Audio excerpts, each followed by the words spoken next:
सर्वदा सेव्य दादाजी श्री गोकुलनाथ प्रभुचरण अनुरक्त समस्त सेवक वैष्णव वृंद श्री हरिदिवसना अनेक अनेक आशीर्वाद અને શુભકામનાઓ।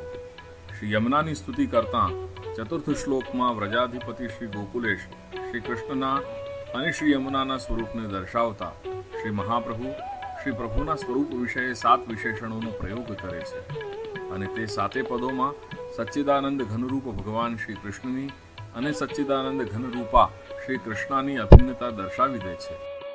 આપણા માથે બિરાજતા સેવ્ય સ્વરૂપની સાકાર થયેલી સચ્ચિદાનંદ ઘનરૂપતામાં અને સ્મરશ્રમ જલાણુભિ સ્વરૂપે પ્રગટેલા સચ્ચિદાનંદ જલરૂપતા શ્રી યમુનામાં આ રીતે નિત્ય લીલામાં રહેલી ઉભય સ્વરૂપોની આ અભિન્નતા જ ભૂતલ પર પ્રકટ થતી પુષ્ટિ લીલામાં આજે પણ ઉભય સ્વરૂપોની સાકાર રૂપતાને જણાવી આપે છે। આ શ્લોકમાં 7 પદો દ્વારા શ્રી પ્રભુ અને શ્રી યમુનામાં રહેલા 6 ધર્મ અને સ્વયં ધર્મીનો ઉલ્લેખ કરવામાં આવ્યો છે। અનંત ગુણભૂષિતેથી ઐશ્વર્ય, શિવ વિરંચિ દેવસ્તુતેથી વીર્ય, ઘના ઘન નિભે સદાથી યશ, ધ્રુવ પરાશરાભીષ્ટદેથી શ્રી, વિશુદ્ધ મથુરા તટેથી જ્ઞાન અને સકલ ગોપ ગોપી વ્રતેથી વૈરાગ્ય નિરૂપિત કરવામાં આવ્યું છે। સ્મરણ રહે કે આ વિશિષ્ટ પુષ્ટિ ક્રીડાના ધર્મો છે, નહીં કે શાસ્ત્રોમાં જણાવેલા સામાન્ય ભગવત ધર્મો।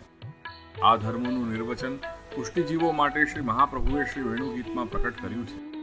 આ 6 પુષ્ટિ ધર્મોને ધારણ કરતા નક્ષિક કૃપાસાગરનું સાકાર સ્વરૂપ શ્રી પુષ્ટિ પ્રભુ અને શ્રી યમુના અભિન્ન રીતે એક જ છે। તેથી હે પ્રભો, હે યમુને, આપ બંને ચિત્તની પ્રવણતારૂપ મારા મનના સુખને સિદ્ધ કરો કે જેથી હું ફલરૂપા માનસી સા પરામતાનો પાત્ર બની શકું। આ પ્રકારે 5મું સૂત્ર કૃપા જલધિ સંશ્રુતે મમ મનઃ સુખમ ભાવય સ્વતઃ સિદ્ધ થઈ જાય છે।